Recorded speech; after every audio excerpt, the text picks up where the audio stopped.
So hey guys, welcome back to my channel. और आज से हमारे यूपीएससी प्रीलिम्स एग्ज़ाम के 1 महीना 15 दिन बाकी है। 16 जून को यूपीएससी प्रीलिम्स 2024 का एग्ज़ाम होने वाला है।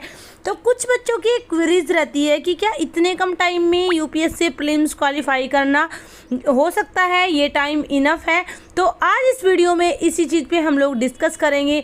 तो सबसे पहले तो आप एक चीज़ जान लो कि यूपीएससी एग्ज़ाम क्रैक करना ना ही कोई बहुत बड़ी बात है और ना ही कोई बहुत छोटी सी बात है।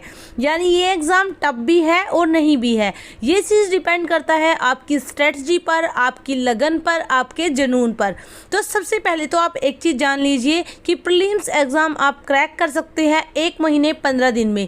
लेकिन उसको करने के लिए भी आपके पास एक प्रॉपर स्ट्रेटजी, एक प्रॉपर रोड मैप, एक प्लान होना चाहिए। और उसके लिए ना एक चीज़ मैं आप लोगों को बता दूं, थोड़ा सा तो ऐसा नहीं हो सकता कि किसी को यूपीएससी के बारे में आज ही पता चला और उसने आज ही स्टार्ट किया। कुछ तो उसको यूपीएससी के बारे में, एग्ज़ाम के बारे में, पैटर्न वगैरह कैसे होता है, इन सब चीज़ों के बारे में पता ही होगा। तो चलिए, ज़रूरत है एक सही प्लानिंग की, उसी को हम कर लेते हैं। तो 1.5 महीने में आपको कुछ चीज़ों पर ध्यान देना है जो कि मोस्ट इम्पोर्टेंट रहेगी। अगर आप इनको करके यूपीएससी का एग्ज़ाम देने जाते हैं, और हाँ भाई, इन सब चीज़ों को मैं फेंक नहीं रही हूँ। मैंने खुद ने जब यूपीएससी की फर्स्ट टाइम तैयारी की तब मैंने मेंस की थी, प्रीलिम्स की तैयारी मैंने नहीं कर रखी थी। और जब क्योंकि मेरा प्लान था एग्ज़ाम अगले साल देने का, तो उस साल कोविड की वजह से एग्ज़ाम 3 महीने आगे हो चुका था। और उसी टाइम मैंने डिसाइड किया था कि जब एग्ज़ाम आगे हो चुका है तो क्यों ना एग्ज़ाम इसी साल दिया जाए। चीज़ जिस पर आपको ध्यान देना है वो है सीसेट। सीसेट पर आपको फुल फोकस देना है। होता क्या है, बच्चे जीएस में लगे रहते हैं, सीसेट में फेल हो जाते हैं। सेकंड चीज़ जो आपको ध्यान रखनी है, की पॉइंट्स का आपको रिवीजन करना है। की पॉइंट्स से मेरा मतलब है एनसीईआरटी सार की बुक आती है, उसका आप जितने टाइम रिवीजन कर सके उसको आप कर सकते हैं। प्लस जीएस के की पॉइंट्स आप कहीं से उठा लीजिए। मान लीजिए आपने अभी तक कोई तैयारी नहीं की, अगर आपने कोई भी नोट्स नहीं बनाए तो या तो आप कहीं से नोट्स लीजिए, या फिर आप कहीं से भी जैसे कोई भी डाटा गूगल से, किसी भी कोचिंग सेंटर का या किसी भी टॉपर के, किसी के भी नोट्स जो आपको मिल जाए, आप उनसे की पॉइंट का मल्टीपल रिवीजन कीजिए।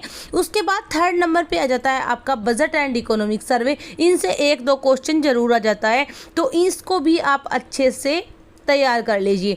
और एक आती है आपकी टेस्ट सीरीज। टेस्ट सीरीज के पीछे जो एनालाइज दिया होता है, मान लीजिए आपने 15 की, 20 की, आपने जितनी भी टेस्ट सीरीज की या फिर आपने नहीं की, आप उनको अच्छे से एनालाइज कर लीजिए। इससे भी आपका बहुत ज़्यादा, आपका 80% सिलेबस यहाँ से कवर हो जाता है। मैंने खुद ने फील किया है। करंट अफेयर का आपको रिविज़न करना है।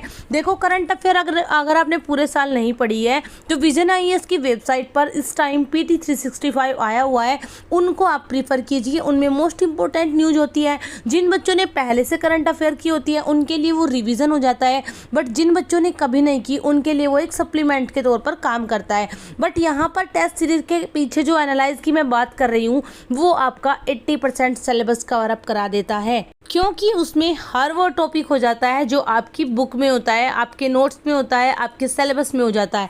मान लीजिए कोई भी टॉपिक लीजिए, जैसे 1857 की क्रांति, अगर उस पर टेस्ट सीरीज में कोई क्वेश्चन है तो पीछे जो एनालाइज होगा उसमें 1857 की क्रांति के बारे में पूरा एक टॉपिक होगा। तो यहाँ से आपका टॉपिक तैयार हो जाता है, आपको बुक से अलग से रिविजन करने की आवश्यकता नहीं पड़ती। सो आप सभी को ये सब चीज़ें, ये 5 पॉइंट पर आपको ध्यान रखना है। नंबर 1 सीसेट, नंबर 2 की points revision, number 3 budget and economic survey, number 4 test series analyse and number 5 current affairs. तो इन चीज़ों को करने के बाद आप 1.5 महीने बाद 16 जून को आप यूपीएससी प्रीलिम्स का एग्जाम देने जाइए। एंड आई होप अगर आप अच्छे से पढ़कर जाएंगे तो आपका प्रीलिम्स क्वालिफाई करने से कोई नहीं रोक सकता। बाकी मेंस आप राम भरोसे छोड़ दीजिए, क्योंकि उसकी प्रिपरेशन आपको बाद में करनी है।